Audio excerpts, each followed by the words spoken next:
സ്വഹാബത്ത് പറഞ്ഞു, നബിയെ, അറിയാ നബിയെ, ആരെയാണ് പള്ളിക്കകത്ത് കൊണ്ട് കെട്ടിയിട്ടിരിക്കുന്നത് എന്നതിനെ കുറിച്ച് ഞങ്ങൾക്ക് നല്ല ബോധമുണ്ട്.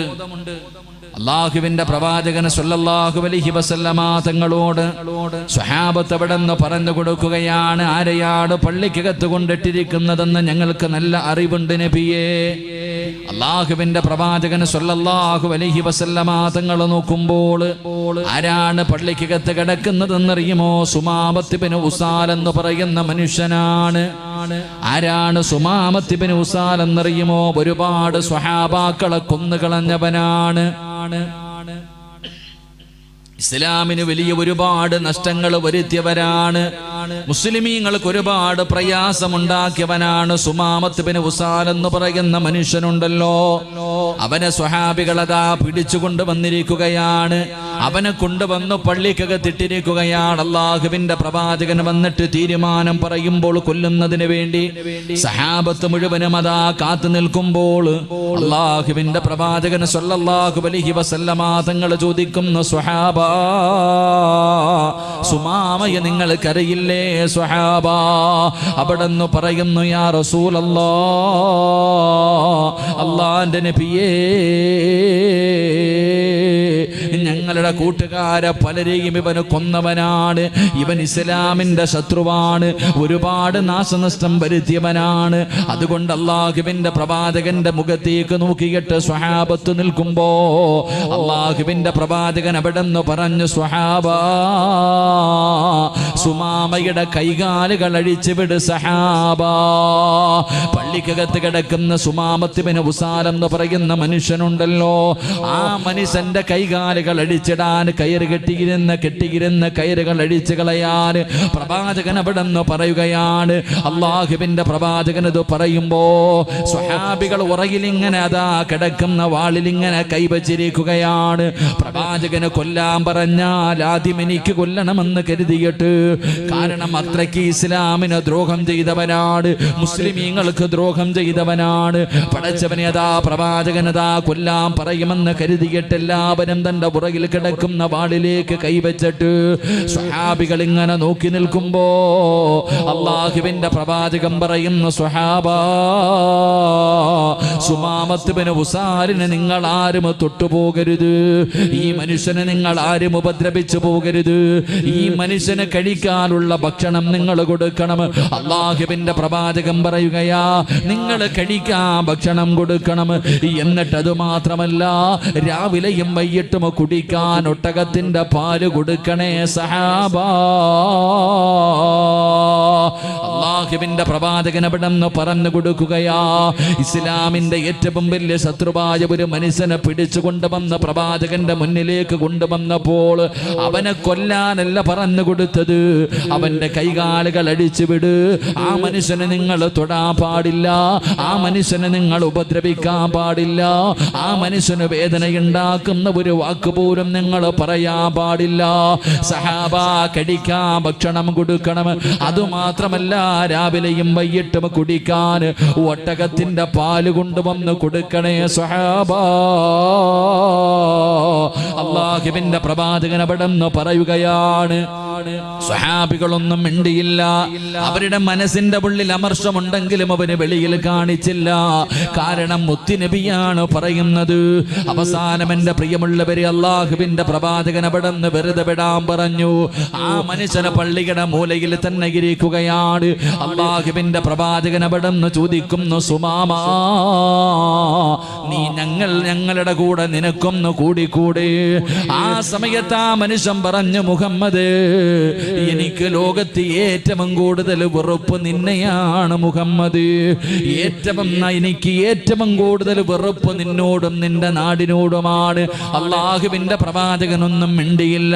ഒന്നാമത്തെ ദിവസം സ്വഹാബത്ത് ഭക്ഷണം കൊടുത്തു, പാല് കൊടുത്തു. സുമാമ നല്ലതുപോലെ കഴിച്ചിട്ട് പള്ളിക്കകത്ത് കിടക്കുകയാണ്. രണ്ടാമത്തെ ദിവസവും അല്ലാഹുവിന്റെ പ്രവാചകന് കടന്നു ചെന്നു. ഒന്നാമത്തെ ദിവസം ചോദിച്ചതുപോലെ അന്നും ചോദിച്ചു, നിനക്ക് ഞങ്ങളുടെ കൂടെ കൂടിക്കൂടെ? ആ സമയത്തും ആ മനുഷ്യന്റെ മറുപടി അത് തന്നെയായിരുന്നു. മൂന്നാമത്തെ ദിവസം അല്ലാഹുവിന്റെ പ്രവാചകന് പള്ളിയിലേക്ക് കടന്നു ചെന്നു. അല്ലാഹുവിന്റെ റസൂൽ ചോദിക്കുന്നു, സുമാമാ, നിനക്ക് ഞങ്ങളുടെ കൂടെ കൂടിക്കൂടെ സുമാമാ? നിനക്ക് മുസ്ലിമായി കൂടെ സുമാമാ? ആ മനുഷ്യൻ അപ്പോഴും അല്ലാഹുവിന്റെ പ്രവാചകനോട് മറുപടി പറഞ്ഞത് ഇങ്ങനെയാണ്. അല്ലാഹുവിന്റെ റസൂൽ പറഞ്ഞു, സ്വഹാബാ മാറ് സഹാബാ, എല്ലാവരും മാറി നിൽക്ക്. സഹാബത്തിനെ മുഴുവനും മാറ്റി നിർത്തി. എന്നിട്ട് അല്ലാഹുവിന്റെ പ്രവാചകൻ പറഞ്ഞു, എങ്കിൽ നീ നിന്റെ വഴിയിലേക്ക് ഇറങ്ങിപ്പോ. എന്റെ പ്രിയമുള്ളവരെ, സുമാമത്തിന് ഉസാലം എന്ന് പറയുന്ന മനുഷ്യനുണ്ടല്ലോ, അതാ പള്ളിക്കകത്ത് നിന്ന് ഇറങ്ങി നടക്കുകയാണ്. സ്വഹാബികൾ മുഴുവനും അത്ഭുതത്തോടെ നിൽക്കുകയാണ്. ആ മനുഷ്യനതാ നടന്നങ്ങ് പോവുകയാണ്. ഒരാൾ പോലും അല്ലാഹുവിന്റെ പ്രവാചകനോടൊന്നും ചോദിച്ചില്ല. എല്ലാവരും പടച്ചവനെ പ്രവാചകന്റെ മുഖത്തേക്ക് ഇങ്ങനെ നോക്കുമ്പോ കുറെ സമയം കഴിയുമ്പോ സുമാമത്ത് ഇബ്നു ഉസാലം എന്ന് പറയുന്ന മനുഷ്യൻ പോയി കുളിച്ച് നല്ല വസ്ത്രം ധരിച്ച് ഇലാ ഹദ്റത്തി റസൂലില്ലാഹ്, അല്ലാഹുവിന്റെ പ്രവാചകന്റെ മുന്നിലേക്ക് നടന്നു വരികയാണ്. 3 ദിവസം പള്ളിക്കകത്ത് കടന്നു. എന്നിട്ട് പോയി കുളിച്ചുരങ്ങിയിട്ടതാ പുതിയ വസ്ത്രവും ധരിച്ച് അല്ലാഹുവിന്റെ പ്രവാചകന്റെ മുന്നിലേക്ക് കടന്നു വന്നിട്ട് ചോദിക്കുന്നു, യാ റസൂലല്ലാഹ്, മുത്തുനബിയോട് ചോദിക്കുകയാ, എനിക്ക് മുസ്ലിമാവണം. അല്ലാഹുവിന്റെ പ്രവാചകന്റെ കയ്യിൽ പിടിച്ചുകൊണ്ട് ഷഹാദത്ത് കലിമ പറഞ്ഞിട്ട് ഇസ്ലാമിലേക്ക് കടന്നു വന്നു എന്ന് ചരിത്രം പറയുമ്പോ എന്തിനാണ് അല്ലാഹുവിന്റെ പ്രവാചകന് 3 ദിവസം പള്ളിക്കകത്തിട്ടതെന്നറിയുമോ? ഇസ്ലാം എന്താണെന്നറിയാൻ, മുസ്ലിമാരാണെന്ന് പഠിക്കുന്നതിന് വേണ്ടിയാണ്. പടച്ചവനെ, സുമാമത്ത് ഇബ്നു ഉസാൽ പറയുകയാ, അല്ലാഹുവേ, കറുത്തവനും വെളുത്തവനും പണമുള്ളവനും പണമില്ലാത്തവനും കൊട്ടാരത്തിൽ കഴിയുന്നവനും കൂരയിൽ കിടക്കുന്നവനും എല്ലാവരും ഒരുമിച്ച് പള്ളിയിൽ കയറി വന്നിട്ട് ഒരു ഇമാമിന്റെ പുറകെ നിരന്ന് നിൽക്കുകയാണ്. അനുസരണയോടുകൂടി അവർ അല്ലാഹുവിന്റെ മുന്നിൽ ഇബാദത്ത് ചെയ്യുകയാണ്. അവരാരെയും കൊല്ലാ പറയുന്നില്ല, ആരുടെയും പിടിച്ചു പറിക്കാ പറയുന്നില്ല, മോശമായ കാര്യങ്ങൾ പറയുന്നില്ല. എല്ലാവരും അല്ലാഹുവിന്റെ പള്ളിക്കകത്ത് അച്ചടക്കത്തോടുകൂടി ഇരിക്കുന്നത് കണ്ടപ്പോ ആ മനുഷ്യന് ഇസ്ലാമിലേക്ക് കടന്നു വരാനുള്ള ഒരു മനസ്സുണ്ടായെന്ന് ചരിത്രം പറയുമ്പോ എന്തിനാണ് ഇത് നിങ്ങളോട് പറഞ്ഞതെന്നറിയുമോ? എന്റെ പ്രിയമുള്ള സഹോദരങ്ങളെ, ഒരു മുസ്ലിമിന്റെ ജീവിതമാണ് ഏറ്റവും വലിയ ഉപദേശം. എന്റെ പ്രിയമുള്ളവരെ, ഒരുപാട് മണിക്കൂറുകൾ വാഴൊന്നും വേണ്ട. പടച്ചവനെ, ഒരു യഥാർത്ഥ മുസ്ലിം ഉണ്ടല്ലോ, ആ മുസ്ലിമായി മാറിക്കഴിഞ്ഞാൽ, ഈമാനുള്ള ഒരു മനുഷ്യനായി മാറിക്കഴിഞ്ഞാൽ, പടച്ചവനെ അവന്റെ ജീവിതം കണ്ടിട്ട് മറ്റുള്ളവർ പോലും ഇസ്ലാമിലേക്ക് കടന്നു വരുമ്പോ, അല്ലാഹുവിന്റെ ദീനിനെ കുറിച്ച് പഠിക്കാൻ തയ്യാറാകുമ്പോ, ഈ സദസ്സിലിരിക്കുന്ന മുസ്ലിം എന്ന് പറഞ്ഞ് നെളിഞ്ഞിരിക്കുന്ന ഞാൻ ഉൾപ്പെടെയുള്ള എല്ലാവരോടും എനിക്ക് ചോദിക്കാനുള്ളത്, നിന്റെ ജീവിതം പടച്ചവനെ മറ്റുള്ളവർക്ക് മാതൃകയാകുന്ന ഒരു ജീവിതമാണോ? നിന്റെ ജീവിതം കണ്ടിട്ട് ജനങ്ങൾക്ക് ഇസ്ലാമിലേക്ക് കടന്നു വരാൻ കഴിയുന്ന രീതിയിലുള്ള ലിൽമുത്തഖീന ഇമാമാ, ജനങ്ങൾക്ക് മാതൃകയാകുന്ന ഒരു മനുഷ്യനായിട്ടാണോ ഇന്ന് നിന്റെ ജീവിതം നടക്കുന്നത്, നീ നിന്റെ ജീവിതം നയിക്കുന്നത്? എന്റെ പ്രിയമുള്ളവരെ, ഇന്നത്തെ മുസ്ലിം സമുദായമുണ്ടല്ലോ, ഇന്നത്തെ മുസ്ലിമീങ്ങളുടെ ജീവിത ശൈലികളുണ്ടല്ലോ, അല്ലാഹുവേ, മറ്റുള്ള മതവിശ്വാസികൾ പോലും അത്ഭുതത്തോടുകൂടി നോക്കുന്ന രീതിയിൽ ഏറ്റവും ഉത്തമ സമുദായം ഏറ്റവും നശിച്ച രീതിയിൽ ഇന്ന് ജീവിതം നയിക്കുമ്പോ, എന്റെ പ്രിയമുള്ളവരെ, വാളിന്റെ സദസ്സുകളിൽ കടന്നു വരുന്നു, നല്ല കാര്യങ്ങൾ കേൾക്കുന്നു, ഒരു ചെവിയിലൂടെ കേട്ട് മറു ചെവിയിലൂടെ കളയുകയാ. എന്റെ പ്രിയപ്പെട്ടവരെ, എങ്കിലും സ്വഹാബത്ത് അങ്ങനെയായിരുന്നില്ല. 1400 വർഷങ്ങൾക്ക് മുമ്പ് മഹാനായ ഹല്ലൽ റളിയല്ലാഹു തആല അൻഹു അവിടുന്ന് കരഞ്ഞു വിളിച്ചുകൊണ്ട് ഓടുകയാണ്. പഴുത്ത് കിടക്കുന്ന മലരാരണ്യത്തിലൂടെ ഹല്ലൽ റളിയല്ലാഹു തആല അൻഹു നിലവിളിച്ചുകൊണ്ട് ഓടുകയാണ്. അതാ സ്വഹാബത്ത് ചോദിച്ചു, എന്തിനാ പൊട്ടിക്കരയുന്നത്? ഞാൻ മുനാഫിക്കാണ്. പൊട്ടിക്കരഞ്ഞുകൊണ്ട് ഇങ്ങനെ ഓടുകയാണ്. എന്തിനാണ് കരയുന്നതെന്ന് ചോദിക്കുമ്പോ പറയുകയാ, ഞാൻ മുനാഫിക്കാ. കാരണം എന്തേ അവിടെന്ന് സ്വഹാബത്ത് ചോദിക്കുമ്പോ റളിയല്ലാഹു തആല അൻഹു പറയുകയാണ്, പ്രവാചകന്റെ മുന്നിലിരുന്ന് നരകവും മരണവും ഖബറും പരലോകവും എല്ലാം ഇങ്ങനെ കേൾക്കുമ്പോ, പടച്ചവനെ മരണത്തെ കുറിച്ച് പറയുന്നത് കേൾക്കുമ്പോ, ഖബറിനെ കുറിച്ച് പറയുന്നത് കേൾക്കുമ്പോ, പരലോകത്തെ കുറിച്ച് പറയുന്നത് കേൾക്കുമ്പോ, സിറാത്തിനെ കുറിച്ചും മീസാനിനെ കുറിച്ചും നരകത്തിന്റെ തട്ടുകളെ കുറിച്ച് ഇതെല്ലാം പറയുന്നത് കേൾക്കുമ്പോൾ വല്ലാത്ത പേടി തോന്നുന്നു. അല്ലാഹുവിനെ കുറിച്ചുള്ള ഓർമ്മ കടന്നു വരുന്നു. പക്ഷേ ഇതെല്ലാം കഴിഞ്ഞ് വെളിയിലേക്ക് ഇറങ്ങി പോകുമ്പോ അല്ലാഹുവേ അതൊക്കെ മറന്നു പോവുകയാ, അതെല്ലാം അങ്ങ് മറന്നു പോവുകയാ. അത് മുനാഫിക്കിന്റെ സ്വഭാവമാണല്ലോ, അത് മുനാഫിക്കിന്റെ സ്വഭാവമാണല്ലോ. റളിയല്ലാഹു തആല അൻഹു പറയുമ്പോ അബൂബക്കർ സിദ്ദീഖ് റളിയല്ലാഹു തആല അൻഹു ചിന്തിച്ചു, പടച്ചവനെ ഹല്ലല പറയുന്നത് സത്യമാണ്, ഞാനും അങ്ങനെയാണല്ലോ. അതാ കേൾക്കുന്ന സ്വഹാബകൾ മുഴുവനും അല്ലാഹുവിന്റെ പ്രവാചകന്റെ മുന്നിലേക്ക് ഓടുകയാണ്, മുത്തുനബിയുടെ മുന്നിലേക്ക് കടന്നു ചെല്ലുകയാണ്. യാ റസൂലല്ലാഹ്, അല്ലാഹുവിന്റെ റസൂലേ, അങ്ങയുടെ മുന്നിലിരുന്നു കൊണ്ട് മരണവും ഖബറും നരകവും പരലോകവും എല്ലാം പറയുന്നത് കേൾക്കുമ്പോ ഞങ്ങൾക്ക് വല്ലാത്ത പേടിയുണ്ട് നബിയേ, ഞങ്ങളുടെ ഈമാൻ വർദ്ധിക്കുന്ന നബിയേ. പക്ഷേ അങ്ങയുടെ മുന്നിൽ നിന്ന് ഇറങ്ങി പോയി കഴിഞ്ഞാൽ അതൊക്കെ അങ്ങ് മാറുകയാണെന്ന് പ്രവാചകനോട് തന്റെ സ്വഹാബത്ത് പറയുമ്പോ അല്ലാഹുവിന്റെ പ്രവാചകൻ പറഞ്ഞു, സ്വഹാബാ ഇന്ന ഈമാന, അല്ലാഹുവിന്റെ റസൂൽ അവിടെന്ന് പറയുകയാണ്, അൽ ഈമാനു യസീദു വയൻഖുസു. സഹാബാ, ഈമാൻ കൂടുകയും കുറയുകയും ചെയ്യും സ്വഹാബാ. അല്ലാഹുവിന്റെ പ്രവാചകൻ അവിടെന്ന് പറഞ്ഞു കൊടുക്കുകയാ, ഈമാൻ കൂടുകയും ഈമാൻ കുറയുകയും ചെയ്യും സ്വഹാബാ. എന്നിട്ട് അല്ലാഹുവിന്റെ റസൂൽ പറയുകയാണ്, ഇന്ന ഈമാന യഖ്ലുഖു ഫീ ജൗഫി അഹദികും കമാ യഖ്ലുഖു സൗബു. അല്ലാഹുവിന്റെ പ്രവാചകൻ പറയുകയാണ്, നിങ്ങൾ ധരിച്ചിരിക്കുന്ന വസ്ത്രമുണ്ടല്ലോ, ആ വസ്ത്രങ്ങൾ നുരുമ്പിക്കുന്നത് പോലെ ഈമാനും നുരുമ്പിക്കും സ്വഹാബാ. അതുകൊണ്ട് അല്ലാഹുവിന്റെ റസൂൽ പറയുകയാ, അയ്യുജദ്ദിദു ഈമാനകും, നിങ്ങളുടെ ഈമാനിനെ നിങ്ങൾ പുതുക്കണേ, നിങ്ങളുടെ ഈമാനിനെ നിങ്ങൾ പുതുക്കണേ എന്ന് ആദരവായ പ്രവാചകൻ നബി മുഹമ്മദ് മുസ്തഫ സല്ലല്ലാഹു അലൈഹി വസല്ലമ തങ്ങൾ പറയുകയാണ്, ഈമാൻ വർദ്ധിക്കുകയും ഈമാൻ കുറയുകയും ചെയ്യും സഹാബാ. വസ്ത്രങ്ങൾ നുരുമ്പിച്ചു പോകുന്നത് പോലെ ഈമാൻ നുരുമ്പിച്ചു പോകും സഹാബാ.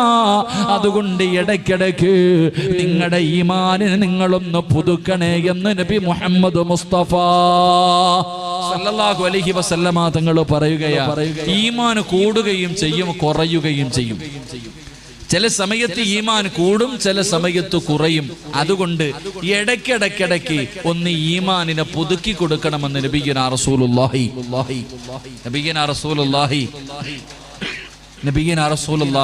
സ്വല്ലല്ലാഹു അലൈഹി വസല്ലം. അല്ലാഹു നമ്മുടെ ഈമാൻ ഒന്ന് പുതുക്കാൻ അല്ലാഹു ഭാഗ്യം തരുമാറാകട്ടെ. അല്ലാഹു നമ്മുടെ ഈമാൻ ഒന്ന് പുതുക്കാൻ അല്ലാഹു ഭാഗ്യം തരുമാറാകട്ടെ. എന്റെ പ്രിയമുള്ള സഹോദരങ്ങളെ, അല്ലാഹുവിന്റെ പ്രവാചകൻ സല്ലല്ലാഹു അലൈഹി വസല്ലം തങ്ങളോട് സഹാബത്ത് ചോദിച്ചു, നബിയെ ഈമാൻ എങ്ങനെ പുതുക്കാം? ഈമാൻ ചില സമയത്ത് കൂടും. അല്ലാഹു ഉദ്ദേശിക്കുന്നവർക്ക് അല്ലാഹു ഈമാൻ വർദ്ധിപ്പിച്ചു കൊടുക്കും, അല്ലാഹു ഉദ്ദേശിക്കുന്നവർക്ക് വർദ്ധിപ്പിച്ചു കൊടുക്കും, ചിലർക്ക് ഉള്ളത് കൂടെ പിടിച്ചെടുക്കും. എന്റെ പ്രിയമുള്ള സഹോദരങ്ങളെ, നിങ്ങൾ ചിന്തിച്ചു നോക്ക്, ചിലരൊക്കെ ജീവിതം നയിക്കുന്നുണ്ട് സാധാരണ ആൾക്കാർ, നമ്മളെപ്പോലെ നമ്മുടെ അത്ര പോലും ഇബാദത്ത് ചെയ്യാത്ത ചില ആൾക്കാർ മരിച്ചു കിടക്കുന്നത് കാണുമ്പോൾ, വെള്ളിയാഴ്ച രാവിലൊക്കെ മരിച്ചത് കാണുമ്പോൾ ചോദിക്കും, ഇവൻ എന്ത് ചെയ്തിട്ടാടാ ഇങ്ങനെ ഒരു മരണം കിട്ടിയ? ചോദിക്കാറുണ്ടല്ലോ. ചില ആൾക്കാർക്കൊക്കെ അല്ലാഹു റമളാൻ മാസത്തിലും 17-ാം രാവിലും 27-ാം രാവിന്റെ അന്നും അറഫയുടെ നോമ്പിന്റെ അന്നൊക്കെ അല്ലാഹു നല്ല മരണം കൊടുക്കുന്നത് കാണുമ്പോൾ നമ്മൾ ചിലപ്പോൾ ചിന്തിക്കാറുണ്ട്, ഇവൻ എന്ത് ചെയ്തിട്ടാ അല്ലാഹു ഇത് കൊടുത്തേ? എന്നാൽ ചിലരുടെയൊക്കെ മുഖം നോക്കുമ്പോൾ വല്ലാത്ത പ്രകാശം, വല്ലാത്ത ഒരു പുഞ്ചിരി ചുണ്ടിൽ മുഖം പ്രകാശിച്ചു കൊണ്ട് കിടക്കും ചിലര്. എന്റെ പ്രിയമുള്ളവരെ, ഹൃദയത്തിലുള്ള ഈമാനിന്റെ പ്രകാശം മുഖത്ത് പ്രകാശിപ്പിക്കണം. അല്ലാഹു ഭാഗ്യം തരുമാറാകട്ടെ, അല്ലാഹു ഭാഗ്യം തരുമാറാകട്ടെ. ഒരു യഥാർത്ഥ മുസ്ലിമിനെ കണ്ടറിയാം. ഒരു ഈമാനുള്ള ഒരു മനുഷ്യന്റെ മുഖത്ത് നോക്കിയാൽ തന്നെ അറിയാം അവൻ ഈമാൻ. അങ്ങനെ അറിയാൻ പറ്റുമെന്നാ? അതങ്ങനെ മഹാന്മാർക്ക് അറിയാൻ പറ്റുന്ന ഈമാനുള്ള ഒരു മനുഷ്യനെ കണ്ട അവന്റെ മുഖത്ത് നോക്കിയാൽ തന്നെ അറിയാൻ കഴിയും. എൻ്റെ പ്രിയമുള്ളവരെ, ജീവിച്ചിരിക്കുമ്പോഴങ്ങനെ നമുക്കുണ്ടാകണമെന്നില്ല. മരിക്കുന്ന സമയത്തെങ്കിലും അള്ളാഹു നമ്മുടെ മുഖത്ത് പ്രകാശം നൽകി അനുഗ്രഹിക്കുമാറാകട്ടെ. അതുകൊണ്ട് എൻ്റെ പ്രിയമുള്ള സഹോദരങ്ങളെ, പ്രവാചകൻ സല്ലല്ലാഹു അലൈഹി വസല്ലമ തങ്ങൾ പറഞ്ഞു, ആറ് കാര്യങ്ങൾ ആരെങ്കിലും ചെയ്താൽ അവന്റെ ഈമാൻ വർദ്ധിക്കുമെന്ന് നബിയിനാ റസൂലുള്ളാഹി സല്ലല്ലാഹു അലൈഹി വസല്ലമ തങ്ങൾ പറഞ്ഞു. 6 നല്ല കാര്യം ഞാൻ പറഞ്ഞു തരാം. ഈ പറയുന്ന 6 നല്ല കാര്യങ്ങൾ നിങ്ങൾ ആരെങ്കിലും നിങ്ങളുടെ ജീവിതത്തിൽ ചെയ്താൽ നിങ്ങളുടെ ഈമാൻ വർദ്ധിക്കും. നിങ്ങൾ അള്ളാഹു ഇഷ്ടപ്പെട്ട അടിമയാകും. അള്ളാഹു ഭാഗ്യം തരുമാറാകട്ടെ. അള്ളാഹു ഭാഗ്യം തരുമാറാകട്ടെ. ഉറക്കപ്പുറ അള്ളാഹു ഭാഗ്യം തരുമാറാകട്ടെ. നമ്മളെ കുറിച്ച് അള്ള പറഞ്ഞ്, അള്ളാഹു സുബ്ഹാനഹു വ തആലയോട് ശപിക്കപ്പെട്ട ഇബ്ലീസ് പറഞ്ഞു, പടച്ചവനെ, ഞാൻ നിന്റെ അടിമകളെ മുഴുവനും പിഴപ്പിക്കുമല്ല, ഒരുത്തനെയും വെറുതെ വിടൂല, എല്ലാത്തിനെയും ഞാൻ നശിപ്പിക്കും. അള്ളാഹു പറഞ്ഞു, എല്ലാരെയും പറ്റൂല, എനിക്ക് ചില അടിമകളുണ്ട്, നീ അവരുടെ മുന്നിൽ തോറ്റുപോകും. അള്ളാഹുവാണ് പറഞ്ഞത്, എനിക്ക് ചില അടിമകളുണ്ട്, അവരുടെ മുന്നിൽ നീ തോറ്റുപോകും. എൻ്റെ പ്രിയമുള്ളവരെ, അങ്ങനെ ഇബ്ലീസ് തോക്കുന്ന അടിമകളിൽ അള്ളാഹു നമ്മളെ പെടുത്തുമാറാകട്ടെ. അള്ളാഹു നമ്മുടെ ഈമാൻ അള്ളാഹു ഉറപ്പിച്ചു തരുമാറാകട്ടെ. അതുകൊണ്ട് 6 കാര്യങ്ങൾ ഞാൻ പറയാം. ഈ 6 കാര്യങ്ങൾ ജീവിതത്തിൽ ചെയ്താൽ അവന്റെ ഈമാനിൽ വർധനവ് വെറുതെയല്ല, ഈമാൻ വർദ്ധിക്കുമെന്ന് അള്ളയാ പറഞ്ഞേ. ഈമാൻ വർദ്ധിക്കുമെന്ന് അള്ളാഹുവാണ് പറഞ്ഞത്. ഇന്നമൽ മുഅ്മിനൂന അല്ലദീന ഇദാ ദുക്കിറല്ലാഹ് വജിലത്ത് ഖുലൂബുഹും വഇദാ തുലിയത് അലൈഹിം ആയാതുഹു സാദത്തുഹും ഈമാനാ വഅലാ റബ്ബിഹിം യതവക്കലൂൻ. ഈമാൻ വർദ്ധിപ്പിച്ചു കഴിഞ്ഞാൽ, ഈമാനിൽ വർധനവുണ്ടായാൽ അല്ലാഹ് എന്ന പേര് അവന്റെ മുന്നിൽ പറഞ്ഞാൽ മതി. അല്ലാഹ് എന്ന പേര് ഒരു ഈമാനുള്ള മനുഷ്യന്റെ മുന്നിൽ പറഞ്ഞാൽ വജിലത്തു ഖുലൂബുഹും, അവന്റെ ഹൃദയം പിടയ്ക്കും, കൈകാലുകൾ വിറയ്ക്കും, കണ്ണിലൂടെ കണ്ണുനീരൊഴുകാൻ തുടക്കും. പേടിച്ച് വിറച്ചിട്ട് അല്ലാന്ന് പറഞ്ഞ പേടിക്കും. എൻ്റെ പ്രിയമുള്ളവരെ, നമ്മുടെ ജീവിതത്തിൽ എത്രയോ പ്രാവശ്യം അല്ലാന്ന് കേൾക്കുന്നു. നമ്മുടെ ആരുടെയും ഹൃദയവും പിടയ്ക്കാറില്ല, കയ്യും കാലും പിടയ്ക്കാറില്ല, ഒന്നുമില്ല. അള്ളാഹു നമുക്ക് ഈമാൻ നൽകി അനുഗ്രഹിക്കുമാറാകട്ടെ. അതുകൊണ്ട് എൻ്റെ പ്രിയമുള്ള സഹോദരങ്ങളെ, ഈമാൻ വർദ്ധിപ്പിക്കുവാനുള്ള ഒരു 6 കാര്യങ്ങൾ, ഈ ഓരോ കാര്യം ചെയ്താലും അവനവന്റെ ഈമാൻ വർദ്ധിക്കും. മരിച്ചു കിടക്കുമ്പോൾ നാട്ടുകാർക്കറിയാം നിന്റെ ഈമാനിന്റെ പ്രകാശം നിന്റെ മുഖത്ത് കിടക്കുന്നത് കാണാൻ കഴിയും. അള്ളാഹു ഭാഗ്യം തരുമാറാകട്ടെ. അള്ളാഹു ഭാഗ്യം തരുമാറാകട്ടെ. എൻ്റെ പ്രിയമുള്ള സഹോദരങ്ങളെ, 6 പറയാന്ന് ഞാൻ പറയൂല, വാക്കൊന്നും പറയൂല, പറ്റുന്നത്ര പറഞ്ഞിട്ട് ദുആ ചെയ്ത് പിരിയും. അള്ളാഹു ഭാഗ്യം തരുമാറാകട്ടെ. അള്ളാഹുവിന്റെ പ്രവാചകൻ സല്ലല്ലാഹു അലൈഹി വസല്ലമ തങ്ങൾ പറയുകയാണ്, ഈമാൻ വർദ്ധിക്കുവാനുള്ള 1ാമത്തെ കാര്യം എന്തെന്നറിയുമോ? എൻ്റെ പ്രിയമുള്ളവരെ, നമ്മൾ എല്ലാവരും അള്ളാഹുവിനോട് ദുആ ചെയ്യാറുണ്ട്. നമ്മളെല്ലാവരും അള്ളാഹുവിനോട് ദുആ ചെയ്യാറുണ്ട്. പടച്ചവനെ, നീ എനിക്ക് സ്വർഗ്ഗം തരണം തമ്പുരാനെ. അള്ളാഹുവേ, മരിക്കുന്ന സമയത്ത് ലാ ഇലാഹ ഇല്ലല്ലാഹ് പറഞ്ഞു മരിക്കാനുള്ള ഭാഗ്യം തരണം തമ്പുരാനെ. എനിക്ക് സമ്പത്ത് തരണം, എനിക്ക് മക്കളെ തരണം, എനിക്ക് ആരോഗ്യം തരണം. എല്ലാവരും അള്ളാഹുവിനോട് ആത്മാർത്ഥമായി ദുആ ചെയ്യുന്നവരാ. എങ്കിൽ ഈമാൻ വർദ്ധിക്കുവാനുള്ള 1ാമത്തെ കാരണം അള്ളാഹുവിന്റെ പ്രവാചകൻ സല്ലല്ലാഹു അലൈഹി വസല്ലമ തങ്ങൾ പറയുകയാണ്, യാ സ്വഹാബാ, നിങ്ങൾ അള്ളാഹുവിനോട് ദുആ ചെയ്യുമ്പോ, നിങ്ങളുടെ കാര്യങ്ങൾ നിങ്ങൾ അള്ളാഹുവിനോട് പറയുമ്പോ, അള്ളാഹുവേ ഞങ്ങളുടെ ഈമാൻ വർദ്ധിപ്പിച്ച് തരണേ അല്ലാ എന്ന് ദുആ ചെയ്യണേ എന്ന് നബി മുഹമ്മദ് മുസ്തഫ. അള്ളാഹുവിന്റെ പ്രവാചകൻ പെട്ടെന്ന് പറയുകയാണ്, നിങ്ങൾ അള്ളാഹുവിനോട് എപ്പോ ദുആ ചെയ്താലും ഒരു കാര്യം പറയാൻ മറന്നു പോകരുത്, ഒരു കാര്യം ചോദിക്കാൻ മറന്നു പോകരുത്. അള്ളാഹുവേ, എന്റെ ഈമാൻ വർദ്ധിപ്പിക്കണേ അല്ലാ എന്ന് ദുആ ചെയ്യണേ എന്ന് മുത്തുനബി പറയുമ്പോ ആയിഷ ബീബി റളിയല്ലാഹു തആല അൻഹ പറയുകയാണ് കസുറമ്മാ യദഊന യാ മുകല്ലിബൽ ഖുലൂബ് സബ്ബിത് ഖൽബി അലാ ദീനിക. അല്ലാഹുവിന്റെ പ്രവാചകൻ എപ്പോഴും ഇങ്ങനെ ദുആ ചെയ്യുന്നത് ആയിഷ ബീബി കേൾക്കുകയാണ്. എപ്പോഴും അല്ലാഹുവിന്റെ പ്രവാചകൻ യാ മുകല്ലിബൽ ഖുലൂബ്, അല്ലാഹുവിന്റെ മുന്നിൽ ആത്മാർത്ഥമായിട്ട് പാതിരാത്രിയുടെ നിശബ്ദതയിൽ പോലും സുജൂദിൽ കിടന്നിട്ട് അല്ലാഹുവിന്റെ പ്രവാചകൻ ഇങ്ങനെ ദുആ ചെയ്യുന്നത് കണ്ടപ്പോ ആയിഷ ബീബി റളിയല്ലാഹു തആല അൻഹ ചോദിക്കുകയാണ് യാ റസൂലല്ലാഹ് മാ ഖുസിറു വമാ യദ്ഉ ബിഹാദിഹി ദുആ. നബിയേ, എപ്പോഴും ഇങ്ങനെ ദുആ ചെയ്യുന്നത് ഞാൻ കേൾക്കാറുണ്ട്. എന്തിനാ നബിയേ എപ്പോഴും ഇങ്ങനെ ദുആ ചെയ്യുന്നത്? അല്ലാഹുവിന്റെ പ്രവാചകരോട് തന്റെ പ്രിയപ്പെട്ട ഭാര്യ ചോദിക്കുമ്പോ അല്ലാഹുവിന്റെ പ്രവാചകൻ പറഞ്ഞു ആയിഷ, ഓരോ മനുഷ്യന്റെ ഹൃദയം അല്ലാഹുവിന്റെ കയ്യിലാണ്, പടച്ചവന്റെ കയ്യിലാണ്, അല്ലാഹുവിന്റെ അടുക്കലാണ് ഓരോ മനുഷ്യന്റെ ഹൃദയം ഇരിക്കുന്നത്. അല്ലാഹു ഉദ്ദേശിക്കുന്നവർക്ക് അല്ലാഹു ഈമാൻ വർദ്ധിപ്പിച്ചു കൊടുക്കും. അല്ലാഹു ഉദ്ദേശിക്കുന്നവർക്ക് ഉള്ള ഈമാൻ അല്ലാഹു കുറച്ച് കളയുമെന്ന് നബി മുഹമ്മദ് മുസ്തഫ സല്ലല്ലാഹു അലൈഹി വസല്ലമ തങ്ങൾ പറയുമ്പോൾ നമ്മളിൽ ആരാണ് പടച്ചവനോട് ദുആ ചെയ്യുന്നത്? ഞാനും നിങ്ങളും ആരാണ് അല്ലാഹുവിനോട് പടച്ചവനെ ഞങ്ങളുടെ ഈമാൻ നീ വർദ്ധിപ്പിച്ച് തരണേ അല്ലാ.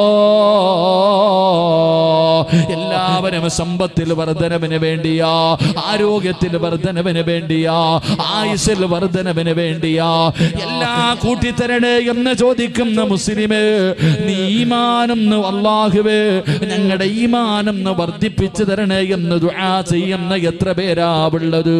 സഹോദര, അങ്ങനെ നീ ദുആ ചെയ്യണം. എപ്പോ ദുആ ചെയ്താലും ഏത് സമയത്ത് ദുആ ചെയ്താലും ഇത് പറയാതെ നിന്റെ കൈ നീ മടക്കാൻ പാടില്ല. അങ്ങനെ ദുആ ചെയ്താ അല്ലാഹു നിന്റെ ഈമാൻ വർദ്ധിപ്പിക്കുകയാ, പിന്നെ രക്ഷപ്പെടും. പടച്ചവനെ അങ്ങനെ ദുആ ചെയ്ത് നിന്റെ ഈമാൻ അങ്ങ് വർധനവുണ്ടായി, നിന്റെ ഈമാൻ അങ്ങ് ഉറച്ചു കഴിഞ്ഞാ തോറ്റുപോകും ചെറുപ്പക്കാരാ. എന്റെ പ്രിയമുള്ള വാപ്പാ, നിന്റെ ഈമാനിന്റെ മുന്നിൽ പടച്ചവനെ പണമല്ല, അധികാരമല്ല, പടച്ചവനെ ഇനി എന്തെല്ലാം സംഭവിച്ചാലും നിന്റെ ഈമാനിന്റെ മുന്നിൽ പരാജയപ്പെട്ടു പോവുകയാ. അവിടെ പിന്നെ ഒന്നിനും വിലയില്ല, അവിടെ പിന്നെ ഒന്നിനും വിലയില്ല സഹോദരാ. ഈമാൻ ഉറച്ചു കഴിഞ്ഞ മഹാനായ നബി മുഹമ്മദ് മുസ്തഫ സല്ലല്ലാഹു അലൈഹി വസല്ലമ തങ്ങള് അല്ലാഹുവിന്റെ പ്രവാചകൻ ഒരിക്കൽ സ്വഹാബത്തിനോട് പടച്ചവനെ മുസൈലിമയെ കുറിച്ചതാ പറയുകയാണ്. കള്ളപ്രവാചകനാണെന്ന് പറഞ്ഞ് മുസൈലിമ പടച്ചവനെ ഞാൻ പ്രവാചകനാണെന്ന് പറഞ്ഞ് വാദിച്ചുകൊണ്ട് നടക്കുന്ന കാര്യമുണ്ടല്ലോ. അല്ലാഹുവിന്റെ പ്രവാചകന്റെ ചെവിയിലേക്ക് എത്തുമ്പോ അല്ലാഹുവിന്റെ റസൂൽ ഒരു കത്തെഴുതുകയാണ്, ലോകത്തിന്റെ നേതാവ് ഒരു കത്തെഴുതുകയാണ്. എന്നിട്ട് അല്ലാഹുവിന്റെ പ്രവാചകൻ ഹബീബ് എന്ന് പറയുന്ന യുവത്വത്തിന്റെ നടുവിലൂടെ നടന്നു പോകുന്ന ചെറുപ്പക്കാരനായ സ്വഹാബി ഹബീബ് റളിയല്ലാഹു തആല അൻഹുവിനെ അടുത്ത് വിളിച്ചു. എന്നിട്ട് അല്ലാഹുവിന്റെ റസൂൽ ചോദിച്ചു, ഹബീബേ, ഇത് കൊണ്ടുപോയിട്ട് മുസൈലിമയുടെ കയ്യിൽ കൊടുക്കാൻ നിന്നെ കൊണ്ട് കഴിയുമോ? ഇത് മുസൈലിമയുടെ കയ്യിൽ കൊണ്ടു കൊടുക്കാൻ കഴിയുമോ? ഹബീബ് റളിയല്ലാഹു തആല അൻഹു പറഞ്ഞു, ഞാൻ തയ്യാറാണ് നബിയേ, ഞാൻ തയ്യാറാണ് നബിയേ. ഹബീബ് റളിയല്ലാഹു തആല അൻഹു മുസൈലിമയുടെ മുന്നിലേക്ക് അല്ലാഹുവിന്റെ പ്രവാചകന് കൊടുത്തുവിടുന്ന കത്തുമായിട്ട് കടന്നു പോവുകയാണ്. ഹബീബ് റളിയല്ലാഹു തആല അൻഹു ചെല്ലുമ്പോ മുസൈലിമ പ്രവാചകനാണെന്ന് വാദിച്ചു കൊണ്ടിരിക്കുകയാണ്. ഒരുപാട് അനുയായികളുണ്ട്. അവരുടെ മുന്നിലേക്കാണ് ഹബീബ് തങ്ങള് കടന്നു ചെല്ലുന്നത്. അതാ ഹബീബ് തങ്ങള് കടന്നു ചെന്നിട്ട് മുസൈലിമയുടെ കയ്യിലേക്ക് അല്ലാഹുവിന്റെ പ്രവാചകൻ കൊടുത്ത കത്തങ്ങ് കൊടുത്തു. അതാ മുസൈലിമയങ്ങ് വായിക്കുകയാണ്. ആ കത്ത് വായിച്ചു കഴിഞ്ഞപ്പോ അല്ലാഹുവേ, അതാ മുസൈലിമയതാ ആ എഴുത്തിന്റെ ഏറ്റവും അവസാനം മുഹമ്മദുർ റസൂലുള്ളാഹ് അള്ളാഹുവിന്റെ പ്രവാചകന്റെ പേരിങ്ങനെ എഴുതി വെച്ചിരിക്കുകയാണ്. അത് കണ്ടപ്പോ മുസൈലിമ ചോദിക്കുന്നു, മൻ മുഹമ്മദ് യാ ഹബീബ്, ഹബീബേ ഈ മുഹമ്മദ് എന്ന് പറയുന്ന ആളാരാണ്, ഈ മുഹമ്മദ് എന്ന് പറയുന്ന ആളാരാണ്? ഹബീബ് റളിയല്ലാഹു തആല അൻഹു വിളിച്ചു പറഞ്ഞു, മുഹമ്മദുർ റസൂലുള്ളാഹ്, അല്ലാഹുവിന്റെ പ്രവാചകനാണ് മുഹമ്മദ് നബി എവിടെന്ന് പറഞ്ഞു കൊടുക്കുമ്പോ മുസൈലിമ ചോദിക്കുകയാണ്, മനിൽ മുസൈലിമ യാ ഹബീബ്, മുസൈലിമ എന്ന് പറഞ്ഞാൽ ആരാണ് ഹബീബേ? അല്ലാഹുവേ, അതാ ചുറ്റുഭാഗം മുഴുവനും അവന്റെ അനുയായികൾ നിൽക്കുമ്പോ ഹബീബ് എന്ന് പറയുന്ന ചെറുപ്പക്കാരനോട് ചോദിക്കുകയാ, ആരാ മുസൈലിമ, ആരാണ് മുസൈലിമ? ഹബീബ് തങ്ങൾ ചോദിക്കുകയാണ്, നീ പറയുന്നതൊന്നും എനിക്ക് മനസ്സിലാകുന്നില്ല, നീ പറയുന്നത് എന്താണെന്ന് എനിക്ക് മനസ്സിലാകുന്നില്ല. പടച്ചവനേ, മുസൈലിമയ്ക്ക് വല്ലാത്ത ദേഷ്യമുണ്ടാവുകയാണ്. മുസൈലിമ പ്രവാചകനാണെന്ന് പറയാൻ വേണ്ടി പിന്നെയും പിന്നെയും ഹബീബ് തങ്ങളോട് മുസൈലിമ ഇങ്ങനെ ചോദിച്ചു കൊണ്ടിരിക്കുകയാ. അവസാനം അവിടുന്ന് പ്രവാചകനാണെന്ന് പറയാതെ വന്നപ്പോ ഹബീബ് റളിയല്ലാഹു തആല അൻഹുവിനെ പിടിക്കുകയാണ്. അവിടുന്ന് രണ്ട് കൈകാലുകൾ അവിടുന്ന് കെട്ടിയിടുകയാണ്. എന്നിട്ട് പഠിപ്പിച്ച കമ്പിയുണ്ടല്ലോ, പഠിപ്പിച്ച കുന്തമുണ്ടല്ലോ, ഹബീബ് റളിയല്ലാഹു തആല അൻഹുവിന്റെ ശരീരത്തിലേക്ക് കുത്തിയിറക്കുകയാണ്. പഠിപ്പിച്ച കമ്പി കൊണ്ടുമൊന്ന് നെഞ്ചത്ത് വെച്ചിട്ട് ചോദിക്കുന്നു, ഹബീബേ, ആരാടാ മുസൈലിമ, ആരാടാ മുസൈലിമ? പടച്ചവനെ, എന്റെ പ്രിയപ്പെട്ട ചെറുപ്പക്കാരാ, അതാ ഇറച്ചി വെട്ടിയെടുക്കുന്നത് പോലെ ഹബീബ് റളിയല്ലാഹു തആല അൻഹുവിന്റെ ശരീരത്തിൽ നിന്ന് പച്ചമാംസം ഇങ്ങനെ അറുത്തെടുക്കുകയാ. മുസൈലിമ ചോദിക്കുകയാണ്, ആരാ മുസൈലിമ, മുസൈലിമ ആരാണെന്ന് പറയടാ എന്ന് പറഞ്ഞുകൊണ്ട് ശരീരത്തിൽ നിന്ന് പച്ച ഇറച്ചി ഇങ്ങനെ വെട്ടിയെടുക്കുമ്പോഴും ഹബീബ് റളിയല്ലാഹു തആല അൻഹു പറഞ്ഞത് എന്തെന്നറിയുവോ? മുഹമ്മദുർ റസൂലുള്ളാഹ് മുസൈലിമത്തുൻ കദ്ദാബുല്ലാഹ്. നീ കള്ളനാടാ, നീ കള്ള പ്രവാചകനാടാ, നീ അല്ലാഹുവിന്റെ ശത്രുവാടാ എന്ന് ഈമാനോടുകൂടി ഉറക്കെ പറയാനുള്ള ഒരു ധൈര്യമുണ്ടല്ലോ, അത് ഈമാൻ ഉറച്ചു കഴിഞ്ഞാൽ എങ്ങനെയാ ചെറുപ്പക്കാരാ? അവിടെ മരണത്തിന് വിലയില്ലടാ, അവിടെ ജീവിതത്തിന് വിലയില്ലടാ, അവിടെ പണത്തിനോ മോഹങ്ങൾക്കോ സ്വപ്നങ്ങൾക്കോ യാതൊരു വിലയുമില്ല. ഈമാൻ ഉറച്ചു കഴിഞ്ഞാ പിന്നെ പടച്ചറപ്പിനെ കുറിച്ചുള്ള ചിന്തയാ, അല്ലാഹുവിനെ കുറിച്ചുള്ള ഓർമ്മയാണ്. അതുകൊണ്ട് എന്റെ പ്രിയപ്പെട്ട പെങ്ങള്, അല്ലാഹുവിന്റെ പ്രവാചകം പറയുകയാ, എപ്പ ദുആ ചെയ്താലും നീ ഒരു ദുആ ചെയ്യാൻ മറന്നു പോകരുത്.